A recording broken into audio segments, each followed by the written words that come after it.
Yeah. So what? It's your boy, Bitz and Bob. Yes, people, how we doing? There's another episode of Bitz and Bobz meets Egal, host of Egtv, owner of Egtv, my colleague on the football terrace, my Arsenal fan, the most optimistic Arsenal fan I know out there, yeah?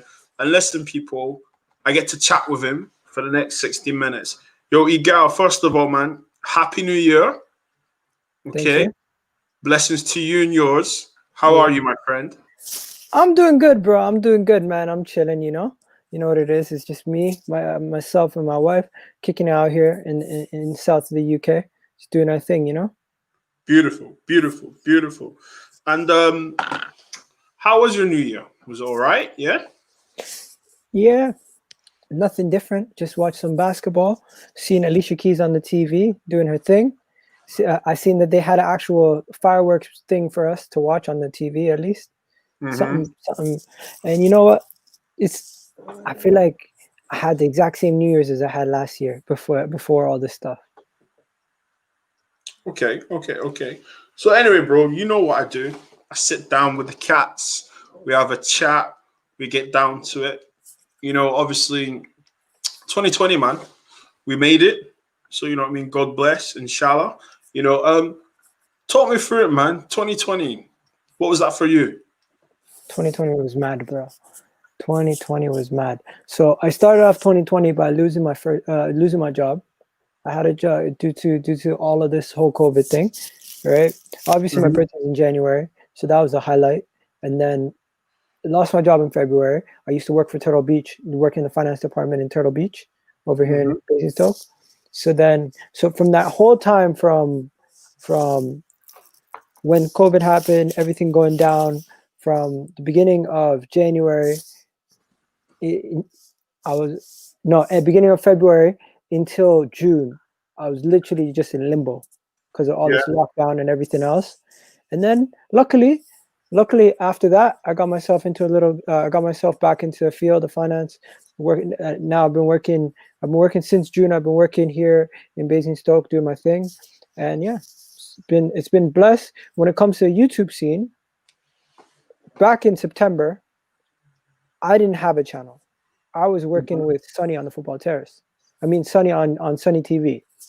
And I was on the football terrace as a regular, like here and there. I wasn't on it regularly, right? Just this season, everything started to kick off. So it's like, it's been a year of change throughout life, a year of change throughout work, and a big change in content creation. Like I never thought I would be doing my own channel. I never thought I would be regular on the terrace. I used to be watching the terrace for a long time. I used to be one of those guys who'd call in when it was Fan Park Live. And now I'm there all the time. Like, you know what I mean? I once called in and I told Terry that Arsenal could win the league that season. And he told me this is the dumbest call I've ever had. And he started playing sound effects, started going crazy. And he had Adam next to him saying, nah, he's talking sense.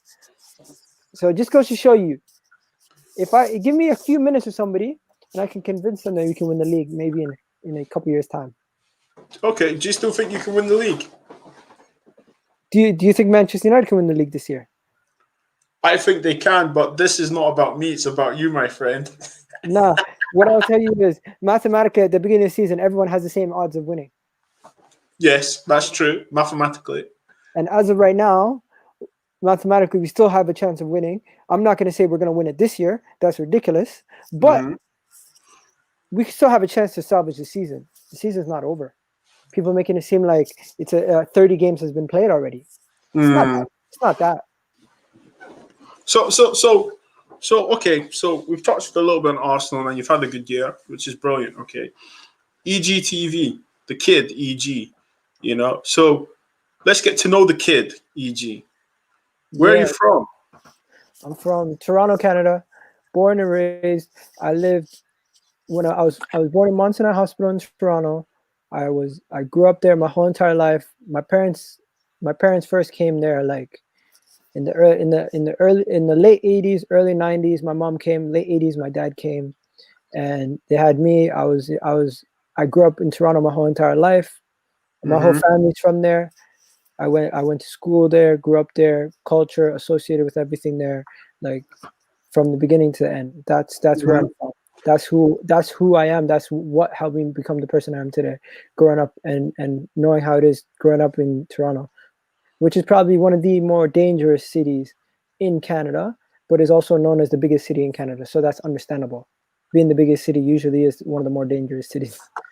So now you grew up in a dangerous city. How was that for you growing up? You know what? I was an innocent kid. I did not know Somali people drank. I just thought we're Muslim. We don't drink. We don't smoke. We don't do nothing. I don't see that. I'm the kind of kid growing up until like grade 6. I never went out. I never left my house. Like I did not go to the movie theaters. I did not leave the house. I did not do nothing. For me growing up, it was my siblings, maybe my next door neighbor, going to their house, or for dinner or something, getting to know my neighbors, or friends from school. I never left my house until I like got old enough to go on my own. Like I never used to go out to the theaters with my friends, nothing like that until grade 6. And for grade 6, I would say is 12 years old. So until I was 12, I never really had like a social life. Got you. So you already know, fam. You already know. Shout out Beaks, man. Hold tight, Beaks corner. Elevation, bro. Elevation. Shout out to Tejaz. Tejaz is saying hello to you. Hi everyone. How you doing, man? Thanks for locking in, bro.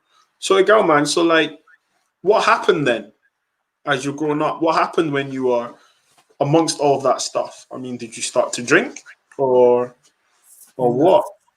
Nah, to me, I've never drank, I've never smoked, I've never done none of that stupid stuff. To me, I was always, I come from a family with religion. Like my dad, super religious, wakes me up for prayers, wakes me up to pray, wakes me up to focus on my deen, wakes me up. I grew up in a Muslim household. My mom, super focused on her deen. Like I'm not one of those guys who growing up, I would call myself a Ramadan Muslim, where I would focus hard during Ramadan, but when it's not Ramadan, I'll be slacking a little bit. I'll be slacking hard, right? It just recently in my life, I was more focused. A lot of people in my life, a lot of people in my friendship circle were not that like ingrained in religion. We all grew up religious families, don't believe me, but not all of us were as focused. And I wasn't the most focused myself growing up. So when I was growing up, I never surrounded myself with danger. I was the kind of kid, when people go out for lunch to go have fun and do stupidness, I would be the one going to my teachers, asking them how I can improve, how I can get better. Because if you don't know this, in school, I always was a little bit behind.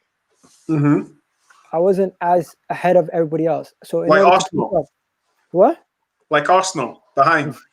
Nah, I don't think Arsenal have an actual disability. So okay, so like I'm Catholic, okay? You're a Muslim, okay?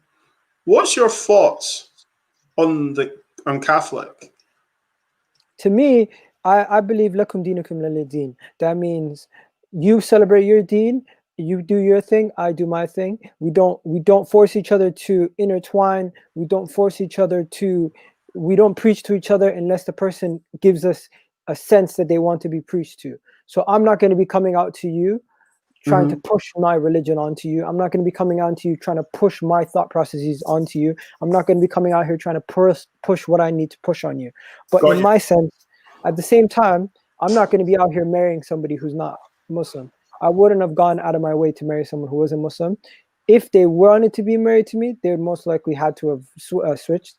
Like I did have Ethiopian girlfriend, and that never worked out because she was never going to switch. She was never going to become Muslim, and I was never going to go switch over to her side. So that's kind of like where I draw the line.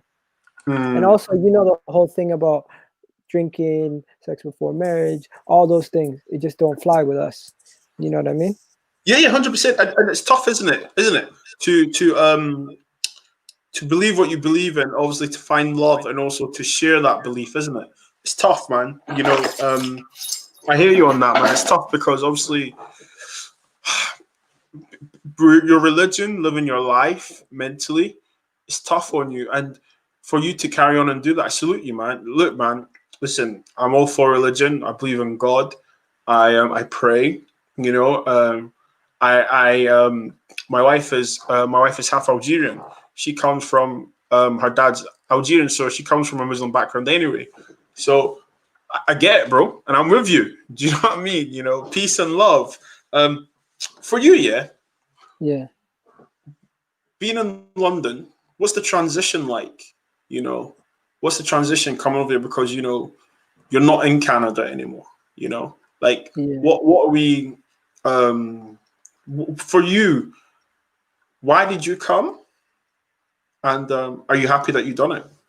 Okay, so I was on vacation in the UK, Okay. and I came here to chill, right? I didn't come here for nothing. I just came here to chill. I was chilling in Halsden with my boys, staying at his house, kicking it, doing everything, and then obviously I never met nobody here. I went back to Toronto.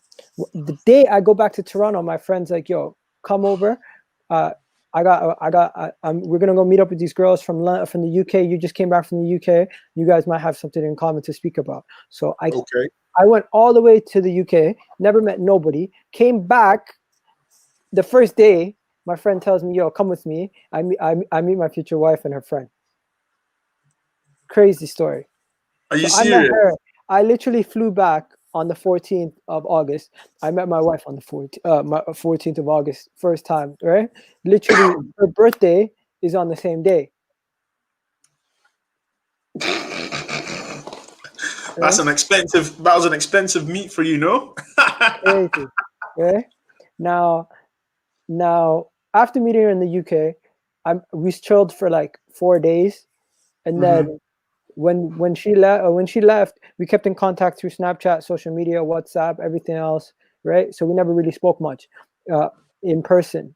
We more spoke over social media. We kept in touch, constant phone calls, constant conversation, everything like that. It went on for a year until the next summer. I told her, "You have to come back to me. If you're gonna go on vacation, you got to come back, chill with me again." So she came back. Okay. She chilled. We kicked it for like a week. Her sister and her friend came back to Toronto to chill. Chill, yeah. And So then Gal, just for as I'm talking to you, innit, what does chill mean? it's not what you think. It's not. I don't know what you're talking about. I'm asking When I say chill, I mean like they come, relax. We have social outings. We go together to places. Because understand, we were speaking for a full calendar year, and we haven't really like had dates. So when she came the second time, that's when we actually had dates. That's when we actually got to meet. That sounds like when Arsenal try and sign a player and they're linked with him all year, no action, and then come summer. I'm teasing, man. No, look, bro, that's beautiful, man. That's beautiful. Look, you know, you're the first person I know that's came to London to chill, and I respect that, bro. And one thing I love about this world, man, is that we're all different, and that's the beautiful thing about it. You know, we get to embrace everyone. You know, people that are watching, please drop a like, share the video, subscribe. Egal, when we first started talking, we weren't even really talking about football. You know, we talked about family, how we are, what our ambitions were, and I love that about you. And you know, I love being around positive people, and I feel like your energy. I want to be around your energy and your aura, man. And I salute you.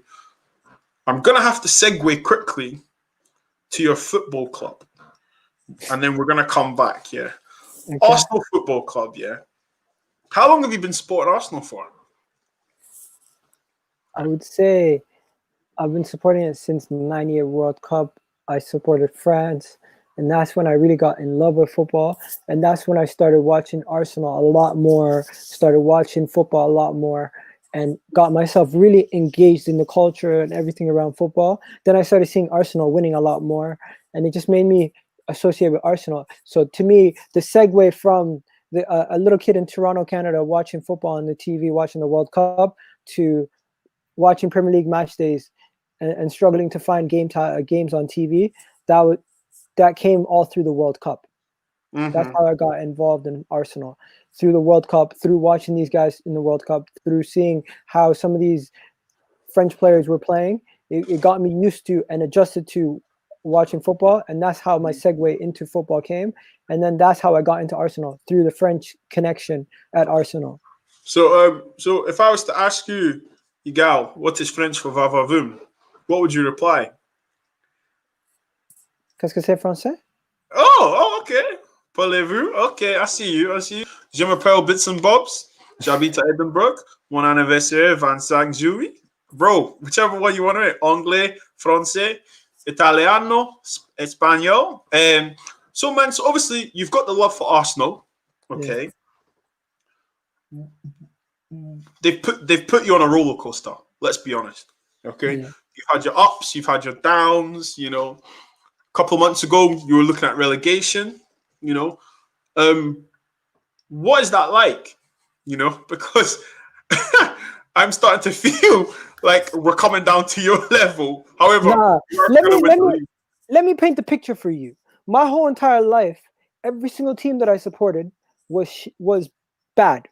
Every team that I supported was bad. Every team that I supported, the history of the Blue Jays is that they've won 2 titles when I was 1 and 2 years old. The history of the Maple Leafs is they won their last title in 1967. The history of the Raptors is they were founded in 95 and they never won nothing until 2019. Okay, yeah. So my whole lifetime I had supported local teams, and I'm a homer. So I support my local teams till I die. I had no affiliations to teams outside of my local housing. The only teams that I support that are outside of my local housing were the France national team, which had some dark times and some good times in my lifetime. We didn't make it to a Euros. We got knocked out of the World Cup in the group stages one time. And Arsenal. Arsenal, to me, I would watch my teams winning every single week. I'd see them go score 4 or 5 goals on a regular basis, 3 goals on a regular basis. To me, every game I'm watching of other teams, I'm seeing like 1, 2 goals. I'm going on to Arsenal games. I'm seeing 3, 4 goals every game. I'm like, I like this, you know, I like this. I'm seeing goals getting scored left, right, center. I'm going on vacation to my family in Africa. They're telling me I'm an Arsenal fan. I'm this, I'm that, I'm this. I'm like, me too. I love this. You know, it's like a family bond. I got people from everywhere telling me they're Arsenal fans. The whole Somali community is almost Arsenal fans. So everywhere I go, I see Arsenal fans. It's like we're all a part of the same group. We're all about the same family. It's all about the same love for the same thing. And you know what? Growing up in Toronto, you don't see a lot of soccer fans unless you're like a young kid. You got a lot of soccer moms. Hockey in Canada, yeah? Hockey, basketball. Basketball took over my life, honestly, at a certain point. Like, I was addicted to basketball. But growing up, I was a soccer player. And I played right wing, and I played right back. I played right midfield. I was always on the right. And then there was time where coach just said, go on the left. I'm like, okay. So I went on the left. I got stuck there. And then I played football for a couple years. I played football for a couple years. Never really played in high school or middle school, because whenever the tryouts were happening was usually around when Ramadan was. And it's Ramadan, yeah. So it just messed up my tryouts. But yeah, that was what I used to do, man. And that's how I got connected to Arsenal. When you played football, were you like a Bellerin, or were you like a Martinelli or Saka, or were you like a Lee Dixon? I kick the ball and run after it. I'm a track runner. I was literally in Ontario, which is the province of Toronto. I went to like cross country. I was my grade 12 year. I was in the top 150 in Ontario. So I don't know if you know how much that is. That's like being like top 150 in like Manchester or London. Yeah. No. I'm down. I get down. Listen, I played football. You know, we've talked about it. You know my background. But listen, this is about you, not me. So obviously Ramadan, beliefs, your religion got in the way, obviously, of participating further, which is a shame, isn't it? Because, you know, you've talked about Arsenal, a community and stuff. That's one of the ways I made friends, was playing football for football teams and so on. And trust me, I had the conversation, you can't play because you've got to go to church and stuff. So I understand all of that because it's a sacrifice you have to make, and you also have a commitment to your religion. Obviously, you've played soccer. We're still on Arsenal here. You know, some of the comments are going in. I mean, you went from Wenger, okay, who, you know, listen, was one of the best managers in the Premier League. Troll or not troll, you know, we're all football men here. He was the only manager I knew in my lifetime. One question. Did he go too late? Yeah, he should have gone the year that I think the best time for him to leave was when Henri left. But he stayed a little bit too long. And the time where I knew it was gone too far, and I didn't want him anymore, was after he sold Van Persie. When he sold Van Persie, that's when I knew this guy's done. Like, I was quite happy he sold Van Persie, to be honest. Of course, you're a United fan. So Wenger. Okay, you've answered that Wenger, and then obviously you had Unai Emery, who came with a reputation, winner, serial winner when it comes to trophies. Just a quick summary. His tenure, what was that to you? And what was that for you? It was different because, once again, that was the first time I had a different manager managing Arsenal. I thought Arsene Wenger, like, as dumb as this sounds, as a little naive kid, I'm like, Arsene Wenger is the coach of Arsenal? Does he own it? Like, that's the kid I was when I was a kid. Like, I genuinely believe this guy owned Arsenal because I didn't know much about Arsenal growing up. Now that I've educated myself, I know a lot more, obviously. But Unai Emery was the first coach that I had that was different. And you know what? I didn't realize how much Arsene Wenger had his palms in everything around the club. Like, this man was doing so much that it's going to take a lot longer to transition away from him. And Unai Emery coming in, he was always set up for failure, in my opinion, because everyone around him disappeared. So, he got you to a European final. Okay. Yeah. Now, the European final, what happened? I know what happened, but I want your description. What happened was we collapsed. We collapsed at the end of the season. We collapsed as a team. We did not have control over the game. We thought going into the score halftime 0-0, we had a chance to win the second half. We had a chance to come out. But if you remember that season, we could have got top 4. We could have won the Europa League. We had so many opportunities to get Champions League football. Every single opportunity, we flopped ourselves. We lost to Brighton. We drew against Palace. And remember Basuma laughing at everyone, that meme when he's laughing at Arsenal fans after we didn't get top 4. Like, what we did was we collapsed. But the reason why we collapsed is we didn't have Aaron Ramsey, because Aaron Ramsey was the glue that kept everything together that season. He was the best player. He was performing like one of the best players that season, even though Aubameyang and Lacazette were firing. And we had the third best goal scorer. We had the third best goal scoring record that season in the Premier League. After Liverpool and Man City, we were third. But somehow we didn't get Champions League football based on our defense. Yeah, and unfortunately, you know, the old saying goes, defense wins you leagues, don't they? You know, just we're going to touch on to Arteta, but, you know, on current affairs at the moment, Egal, Bitz has asked the question here: Arteta or Unai? Look, I seen Unai Emery have a very defeatist mentality going into games, where Arteta, yes, he goes in defensively, but he gets the results that Unai Emery wasn't getting against the top teams. Unai Emery never beat Man City away. Unai Emery never beat Man City in the FA Cup. Unai Emery never beat Chelsea like the way that Arteta beat Chelsea 2 times in a row. He never beat Liverpool 3 times in a row. He never did these things. So, like, to me. But does that matter if you don't win any trophies, though? And what I'm asking you is that I'm not trying to rattle you here. I'm genuinely just trying to ask. Does it matter? Emery didn't win anything. He got to a FA. Unai Emery, if he won us that Europa League, he would have gone down as a good manager in the history of Arsenal. But he didn't. Arteta has won an FA Cup. Arteta has technically done more than Unai Emery in his 6 months than Unai Emery did in his a year and a half. So okay. So on current affairs at the moment, okay, this season, COVID, has been a roller coaster for everyone. You know, any team can get it, any team can get smoked, and so on. You know, a few weeks ago, you guys were looking at a relegation battle, a few wins.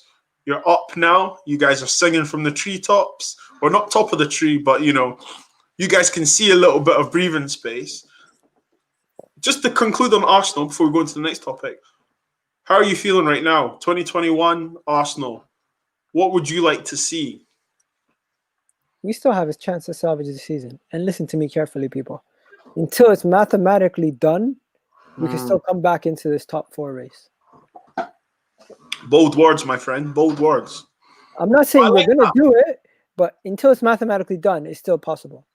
I think. Do you know what? Like, I love that you're optimistic. You know, you've got to back your club, isn't it? At the end of the day, regardless, it's our passion. It's our football club. You know, so I respect that. And do you know what? I'm going to be honest with you. I really did wish you were going to get relegated personally, because, and that's not because I don't like Arsenal, because out of the rivalry we had, you know, going back and forth, or, you know, back to back, Drake, you see what I've done there? Back to back. 97. Whoa.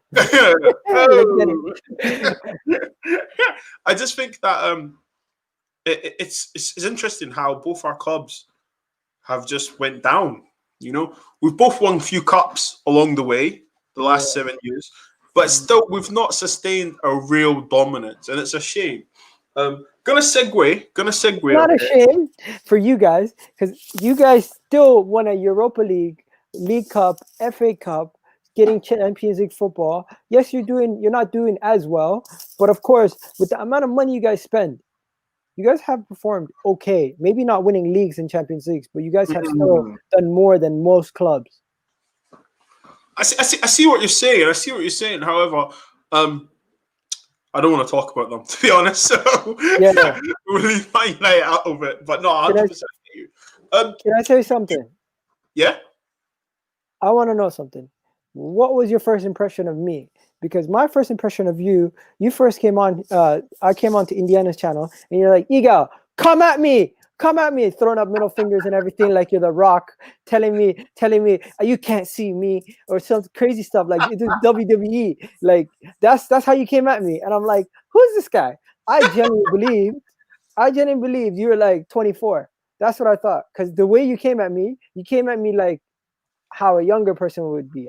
Like, I thought you were a lot younger than you were, because of your energy and how your attitude was at that time.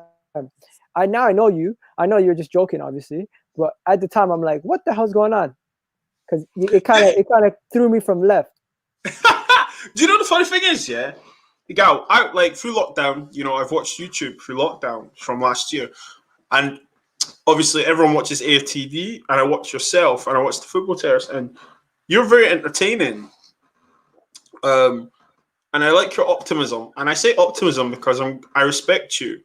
I hate using the word deluded, because I think when you say deluded, you're insulting the individual, and I don't want to insult you if I don't know you personally. If I insult you and I know you personally, I know, you know, it is what it is. But I think you're optimistic, and I love it, because it's, you know, what your team, if they click and put all the jigsaw pieces together, what they can go and do, because you've seen it. And I loved it. And I think, I don't know what I was doing that evening, but when I saw, Egal's on, oi, come. I was just like, all right, come on, let's go. I'm gonna come at him. But no, like, it was just energy, bro, because you're an Arsenal fan. And what people don't realize is that, like, the clubs may not still have the same rivalry, but the fans do. You know, and bro, man, obviously we've got to know each other. It's love. It's banter. We've been on stream till like 4 in the morning. It's beautiful, man. It's beautiful. Never thought I'd be doing that with an op, but hey ho, this is where we are. You know, I'm gonna segue. Okay. You've said you're Somalian. Okay. You live in London. Okay. Racism. I live outside of London. Outside London. I do beg your pardon. Racism, did you have any, did you suffer, or were you victim or discriminated against in your time? I'm trying, bro. I'm trying. You have to try hard, not to banter me. It's fun. It's fun, bro.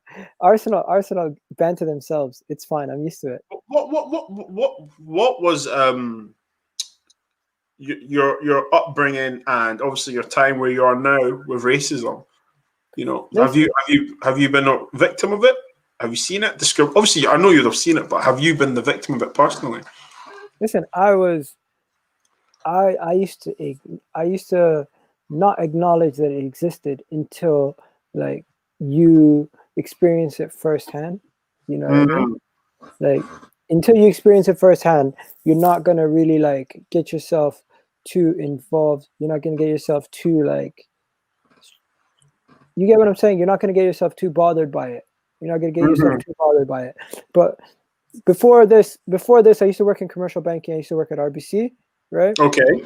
And when I was working at RBC, I was looking to branch out and move out for other jobs, right? So Got you.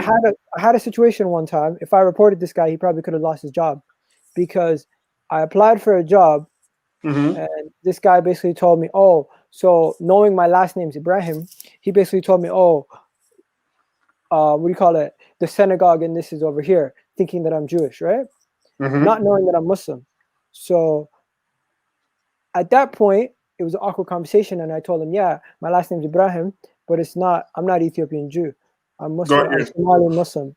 So it's a similar name to some Ethiopian Jews, but he thought I was Ethiopian Jew, and he didn't realize that I was Muslim. So at that point, the conversation segued to, it became awkward. He then realized he didn't know what to say because he didn't realize that there was any mosque near him. So he didn't have an answer for the next question. So he just kind of segued the question, and I never ended up getting the job. The interview went completely south. This was in a job interview too. He just pointed it out of nowhere, and it just completely went. The whole conversation went south. I never got the job, and that from there, I kind of felt like it might have had something to do with religious biases, not really racism. Okay. And that's where I always took it. Discrimination, though, right? Yeah. That's tough, man. That's tough because you know, I'm an advocate for change. I'm an advocate for equality. You know what I do for my work outside YouTube, and you know, being one of the first black leader for my organization is amazing for me and it's an honor. And you know, I don't care where I am or whose channel I'm on or wherever I am in public. You know, I'm all for equality, and you know, I don't care if you're black, white, Asian, whatever. You know, you deserve to be treated equally and given a fair, equal opportunity, whether it be in life, whether it be in flipping wherever, any scenario you find yourself. Equality. You know, I really want to touch just a couple of seconds on America right now. Yeah, it's we're 7 days into not even a full week, but yeah, and you know, we see what's going over there. You know, man, how does that make you feel? Because you know, obviously, you've just said that you've talked about being discriminated against, and it's a double whammy, isn't it, for us? You know, we're black, we're religious. You know, they don't like us. Listen. I've got to laugh, man, because you know, I'll tell you something. You need to laugh. Yeah. My dad, after 9/11, he looked at my eyes and he told me, Egal, our world's going to change. You know why he told me that? Because he knew every time we go to the airport, every time we go anywhere, every time we go do anything, people are going to look at us different. In addition to just if I ever do anything, like even in Toronto, I would be worried about the police. It doesn't matter where you are in North America. They're just as bad in Toronto as they might be in America. It's just you don't hear about it. Like you guys always hear about the people who get shot in America, people who die, unfortunate deaths from the hands of police. It happens in America. It happens even in the UK. It's not spoken about enough. And I'm glad you said that.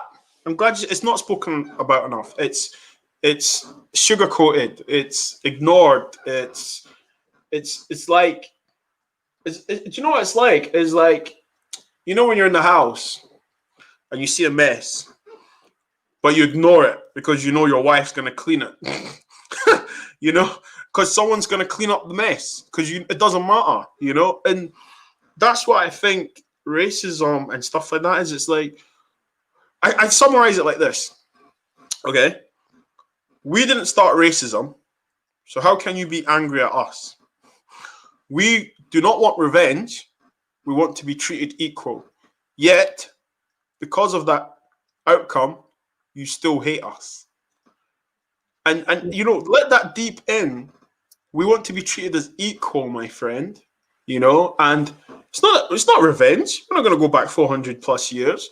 We just want to be treated equal. And so it baffles me that someone or a group of people will look at me and you, and it'll be an onslaught of racial insults, religious insults. It makes me sad, man. It makes me sad because we have the right to walk anywhere freely, as long as we don't trespass on any private land. But you know what I'm trying to say to you, man. What do you think happens now? If you were the man at the very top of the most powerful organization, what do you do? Honestly, these organizations need to find ways to give people an opportunity to get up the table, because look at it this way: there's no Rooney Rule in the Premier League. Has there ever? Do you see a black manager gonna get in a position to get the Man City job, the Arsenal job, the Man United job? Do you see that? You got guys like your Manchester United legends can't even get a coaching job. They have Sir Alex Ferguson vouching for them, but yet you got Sam Allardyce getting a job every single week. You got another Sam Allardyce or Alan Pardew or these kind of guys getting the same thing. And you know what? It's so deep that racism and discrimination even happens within our own communities. That's the sad one that makes me cry. They're racist towards a light-skinned sister is always going to get more love than a dark-skinned girl because of skin preference of skin complexion. Or some people will say, "Yo, Egal's not black because he's Somali." Like, you've heard that before, probably. Yeah. Like, then you also got people saying, "Oh, what do you call it?" It's just what you have to understand is it doesn't matter if you're Somali, it doesn't matter if you're Sudanese, it doesn't matter if you're African American, it doesn't matter if you're born in the UK, if you're born in Jamaica, if you're born in South Africa. We're all the same to the other people. I'm not saying them as others in the other sense. They've segregated us from the beginning. So why should we segregate ourselves amongst each other, right? Yeah. And it's so deep that you have people who did not have as much of a voice back in the days, have more of a voice now in the world community, but almost feel the same powerless at times. So we have a lot more power now. Yes, we have a lot more say now. We might not have as many good jobs. We might not have as many Congress people or people in the parliament. We might not have as much people empowered in top positions. But one thing we do have is, if we ever did unite and we did come together, we would do better. But we as people, we have a crab in a bucket mentality. You grow up in the hood, it's I have to be the top man. I have to be the top boy, as people say. I have to be the guy. I have to be number one. It's not bring everybody together. Because I grew up, all my boys, we always said, if one of us make it, we're all bringing each other together. You know what I mean? To this day, I stay tight with my boys. You know what I mean? A lot of people don't do that. Like, I got people who are teachers. I got people who work in government positions. I got people who run their own family daycare. I got all these other people that do stuff. I've run my own business before I moved out here. You know what I mean? Everybody has their thing that they do. It's just, you got to work together as a community to build, man. Because if you don't work together, we're going to divide each other. I love that, because, I have a saying that I say, you change the minds, you change the attitudes. And, I done a show with Flawless a few days ago. And I tweeted it, and I said, it costs £0 to support. Individually, we are strong, but together we're stronger. Why not elevate your people? And when I say that, I mean your community, your friends. Regardless of the race, religion, elevate them, support them. You don't know what they're going through. You don't know you don't know what's happening. Why can't we just all just be positive? You know, why can't we just help each other? You know, it's like when you're in school, okay, you're in maths, and the sum or the equation you're struggling. So you ask your schoolmate, yo, what did you get? How did you get that? You know, help me work it out. That energy is not carried on when we leave secondary school, high school, middle school, any form of education. And I find it crazy and insane that when we have other race communities that um, discriminate against us, that have treating us unfairly, that yet within our own communities, we still treat each other unfairly, you know, and that bemuses me. And you know, I just hope, you know, I pray to God, man, seriously, I pray that, you know, our kids can just walk freely. You know, our kids don't have to think, oh, we can't go there. You know, what am I even saying? 2021, and I'm saying I hope our kids, when they grow up, they can be free. Do you know? Do you know that's it's ludicrous that I'm saying that. I must 2021. You do realize I must 2021. add though. I must add that, right? That, you know, this is, you can say it's a disclaimer or anything, but not and for people that are watching, people that watch this, but not all white people are racist. Not all non-black people, ethnic people are racist. And we need to remember that, you know, we have so many friends in other communities where we all enjoy and embrace each other, and I love it. You know, I live in Scotland, you know, and it's beautiful, man. You know, the amount of people that I'm friends with, I work with, that I can call friend, I can call brother, I can call sister, and it's beautiful, man. And you know, that's what gives me hope and love, man, because I know there are good people in this world. You know, what would you like to conclude on that? Yeah, people need to surround themselves with people who feed off positive energy, people who they can. You don't necessarily have to trust everybody. It's just when you surround yourself with negative energy or people who bring you down, you have to be wary of that, because somebody who's your closest friend can still be toxic and bad for you. So Mm-hmm. you have to realize when you're around people, do they benefit your life? Do they help you? Do they bring something of value to you? Because sometimes your closest friend can be your worst, your can cause you the most detriment to your progression in life. Which is And sad. Which is sad, you know, and that takes me to the next segue, Egal. Mental health, man. Lockdown, you know, under 12 months, the third one. You know, I've seen people commit suicide. Or sorry, I've read people committing suicide. I've read about, you know, divorces, divorces, domestic abuse, you know, and I don't think, you know, bankrupts. I'm not going to talk about the government because I don't think they deserve any airtime and my breath, to be honest. Um, I think that it's tough, man. It's tough, bro. Like literally, it's tough. And you know, I'm going to use you as an example. You know, we got rapping, we started, you know, talking and stuff. I think we speak every day now.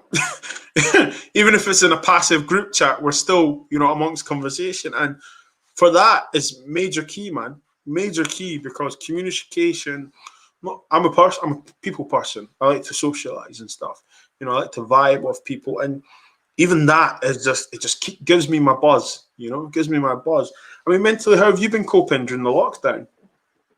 From the beginning, after February of 2020 until now, my biggest coping mechanism has been creating content. Because if I wasn't creating content, I'm not gonna lie to you, I don't have any close friends living 45 minutes from my house. That's I don't tough. have. I only have my wife here. I only have my job, and anybody I need to speak to is in the UK or is in, or I mean, anyone in the UK is in Birmingham or in London, and I'm all the way down near Reading. So it's a mile away. So this has been the coping mechanism. This has been my tool. I've been on Twitter a lot more. I've been on social media a lot more. Social media has helped me a lot to get through this whole time. And you know what? At times, it's also been my only means of connection to back home. So that to me is how deep it is. Like, I haven't been able to go back home. I haven't been able to see my family. I haven't been able to see my friends. I haven't been able to see anybody of specific note that are not in the UK for the past 3 calendar years since I left Toronto, April of 2019. So That's tough, man. That's tough, bro. You That's know, I hear you, bro. Like, you know, I've got family all over America, believe it or not, and Africa, and you know, I was on StreamYard to them till like 6 in the morning. One of my cousin lives in Toronto, so I think it was like 1 o'clock in the morning for them, but 6 for me. And like, you know, lockdown has made me. So I think it's matured me more, a lot quicker, and I've accepted things that, not just to say it is what it is, but I've accepted things that if it's not good for you, just move away. Just literally mentally, there's no point stressing over something you can't control. And I salute you, man, with the content, because you know I play football, and obviously during COVID I can't play, so doing YouTube and creating content and having these kind of chats helps me, man. And I hope people that watch this, it helps them as well, because I want to normalize on this channel. Yes, I'll talk about football, obviously, but I want to normalize talking about mental health, normalize talking about racism, because, like we've both said earlier, it's not spoken about more, you know. And I want people to have a safety net when they come and speak to me on Bits and Bobs Meets.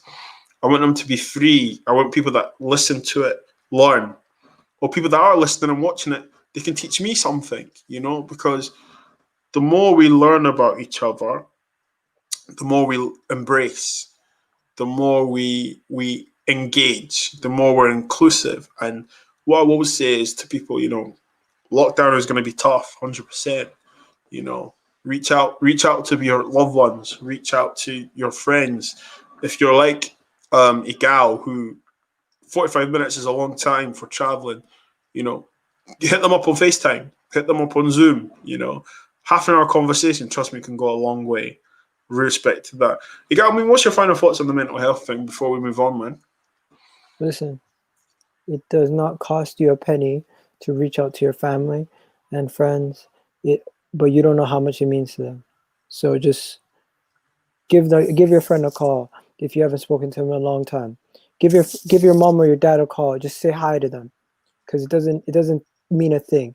If your mom or your dad or your family member or somebody is close to you asks you for a favor, and it's not too hard to ask, is maybe just go down to the store. Don't say no. Just think about it and just be like, you know what, I might, because you're gonna remember those things, right? You don't wanna live and see somebody you love pass away and not be able to share those moments. And when it comes to your mental health, you don't understand how emotional and important it is to be connected with somebody, just by a conversation, or share a moment of happiness or joy. Tell somebody when something good happens. Tell somebody when something bad happens, and they'll be able to get you through it in life. Amen. So communicate. That's my message. Amen to that. And Gal, thank you for that.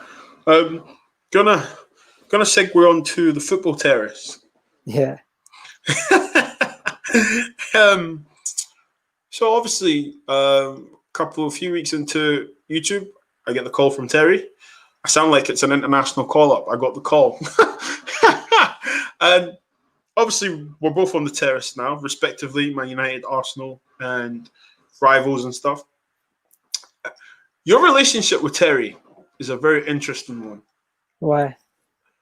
Because if you didn't know you personally, you'd think that there was a beef in the sense of compilations of yourself and him, and there being laughter and stuff.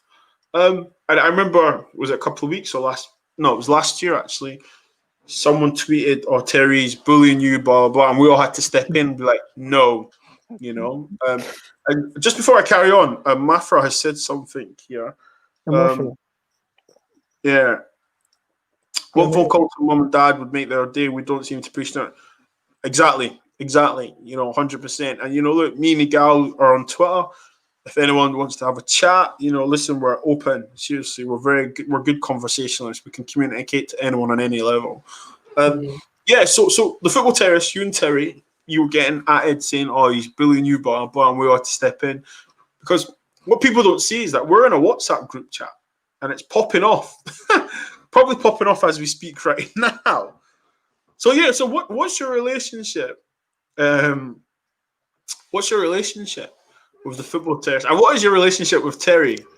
People don't know, but like I've had numerous phone calls from Terry where we just talk about football for like an hour, just kicking it. Like I could say probably like 3 times off my top of my head where we just talking. Like one Saturday during I think there was like a Newcastle Brighton game or something was going on, and we were just chatting for the whole time, right? Now when it comes to Terry on the terrace, you have to understand he's doing a show, so he can't necessarily just take my side the whole time. You know what I mean? And also, he knows how to get me pissed off when it comes to Arsenal, because I'm very defensive about Arsenal and he's very aggressive towards Arsenal. But when there's too many people that are aggressive about Arsenal, he knows when to dial it back so he doesn't get egg on his face. To me, me and Terry's thing, I would say he's a good friend. I wouldn't say it's not just business for Terry. For me and Terry, I've known him for about what? A year and a half now. Okay. A year and a half now. He used to come on Sunny TV, and I used to go on there before when he was just doing the fan cam. So I appreciate Terry giving me a big platform, obviously. And you know what? One thing about Terry is he doesn't really like somebody who compliments him too much. He just like that's why me and him mesh, because I'm the kind of person I'm not gonna I would compliment you too much, and he hates that. So it's like that's why he's like this guy, I gotta watch this guy. He's kind of weird. He thinks I'm crazy at times, but I know deep down that's my guy.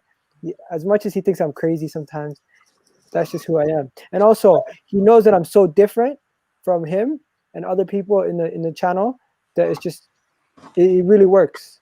And don't ever feel bad for me. Understand that I know what I'm doing. Behind the scenes, these guys, they don't chat to me in the group chat. Nobody talks to me in the group chat. Like I don't get slander at all in the group chat. I only get it on the channel because they know they're saving their slander for me on the channel. Yeah, that's it. That's it. Because obviously, like, it's like it should be kept because it's good entertainment, isn't it? It is love. And they know I'll use it against them if they already said the joke. I'm gonna exactly. And you lose if you say it in the group chat. I feel like you lose your ammo to banter someone else. So that's why I stay quiet. And I just wait for my time because Monster's been ducking me since the pray for your rivals thing. So but it's good to hear that though. It's good to hear. Let me say this quickly. Guy says, "Are you Somalian?" Yes, I'm Somali. Right? Yes. My dad's Somali. He grew up in Ethiopia. My mom's Somali. She grew up in Djibouti. And I'm Somali. I would say I'm Somali Djibouti because my mom's Djiboutian. My dad's Somali. So I'm Somali, of course, because you take your dad's side. Always. And Abdi, just to let you know, I was on Sarcasm City, LFC Sonny's channel. I wasn't hiding, my friend. So I'm here, bro. You can get at me anytime. I'll take the corn anytime, bro. So obviously you're the football terrace. We spoke about your relationship with Terry, and obviously everyone else is all love. So I mean, you're on that Arsenal show. So what's you do YouTube now? We were talking about, you said earlier about creating content, Egtv. So what was the thoughts behind that? What made you do it? I did it because I was originally on Sonny's channel, and to say the least, we had a falling out at the time that led to me doing my own thing eventually. So it started with an argument about what I take. Okay, so it's deep. I don't want to get too deep into it, but the whole argument started with the terrace. So I was going on the terrace, and I was going on Sonny's channel, and I was basically like the co-host of Sonny's channel, and I was running it whenever he was not available to do shows. So he felt like I was prioritizing the football terrace more than I was prioritizing his channel, which at the time, which was completely false, because I was literally coming home from work, doing a show on his channel at the same time as doing a show on the terrace, and I was organizing people with everybody. You know what I mean? But the final straw for me there was when one day we did a show, and 20 minutes into the show, he deleted the video, he deleted the StreamYard link, he disconnected me from StreamYard, changed the password on YouTube, everything got shut down, and it was all because I invited Kesh to come on the football terrace with me to back me up, and he felt like that was disrespectful bringing some of our guests and not inviting him first, and that's we had a fallout over that, in addition to some other things, and I don't want to get into all the details, but that was pretty much like the moment I knew when he was doing that kind of stuff to me, that I couldn't do anything anymore on that channel, because it was almost like I'm doing all this work, setting up the video, inviting a Southampton fan, a Chelsea fan, a Manchester United fan, doing it with myself and Kesh. We got 5 people in a video, and you disconnect it, delete everything, and do that. It's kind of like, whoa. It's a shame, that, isn't it? It's a shame, because obviously when you work with people, you hope to have the rapport, the relationship, the respect, you know, the understanding, you know, and it's a shame that that actually did happen. I never wanted to do my own channel. I never wanted to do my own channel. I was happy on Sonny's channel, promoting Sonny's channel. He had 4,000 subscribers at the time. I was happy to just working with Sonny, doing everything on his channel, kicking it. Because to me, he gave me the first opportunity on any channel or anything. He gave me a voice, and big up to Sonny. I really appreciate him for that. But to me, when I first started doing this, I was not doing it to be a content creator. I was literally just doing it because I felt like too much people were negative about Arsenal. Yeah. And you know what? Egtv, they're not as negative anymore. They used to be negative about Arsene Wenger, but now not anymore. But to me, I was sick and tired of hearing about Claude always being so moany and angry. Sick and tired of Lee Gunners moaning and angry. Sick and tired of everyone saying everything is shit when there is some shining lights in the club. Now, finally, now you see some people actually talking about shining lights like Saka and Martinelli and stuff. But just a couple of years ago, I was trying to talk about how we had guys like Tierney coming through, we just signed, how we got Leno, how we got Guendouzi, how we had Torreira coming through. That whole window, we were good. We did well that window. Yes. Even before that, we always had some shining lights in the team. People never spoke about. I feel like now we finally are speaking about the shining lights because they're shining brighter than ever with Saka and Martinelli. But the kids, I like trying to find the best out of the worst situations, and that's why I'm optimistic. And also, I'm a homer. If you don't know what that means, I support a team to the end of the day. I'm not going to be here giving you banter to give at me. Like other rivals give us too much banter. You guys, Arsenal fans, we give too much banter. We give to ourselves. Like Lee Gunner gives you more material about Arsenal than you do by finding it on Twitter. Guys like Claude give you more banter. Like it's time to go used to be banter. Now everyone uses it. I think what you're saying is right. You know, it's interesting, and you know, like, not to dwell on that. Obviously, we're going to dwell on the positives. You know, you are doing really well on your channel.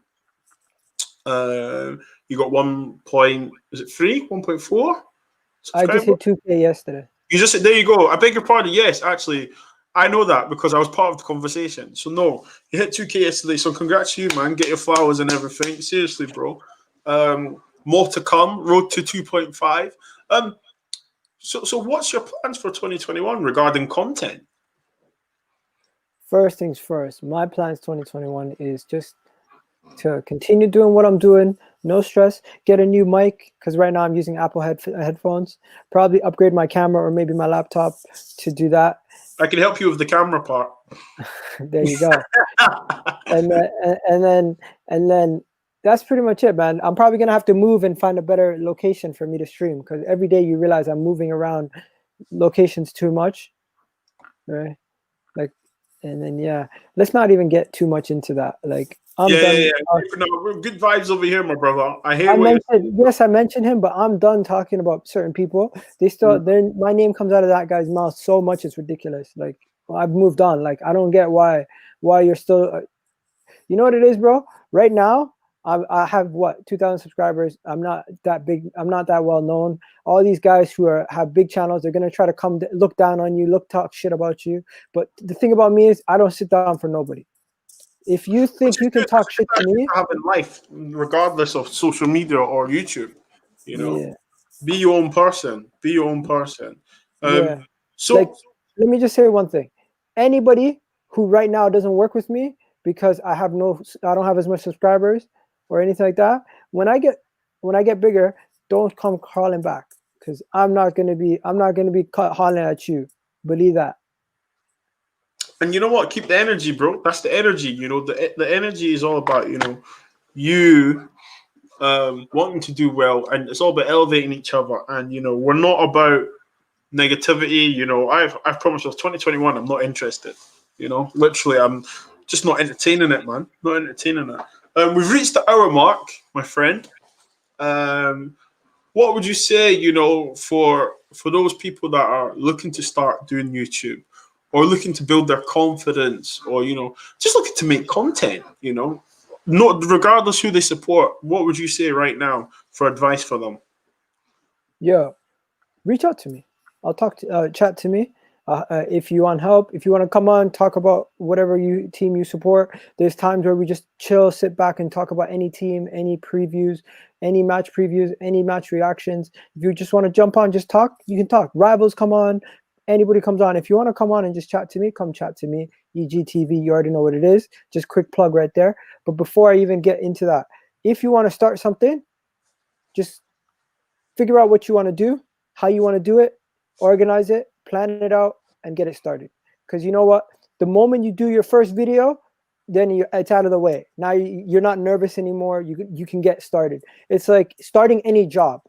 If you work at a call center, the first call is going to be tough.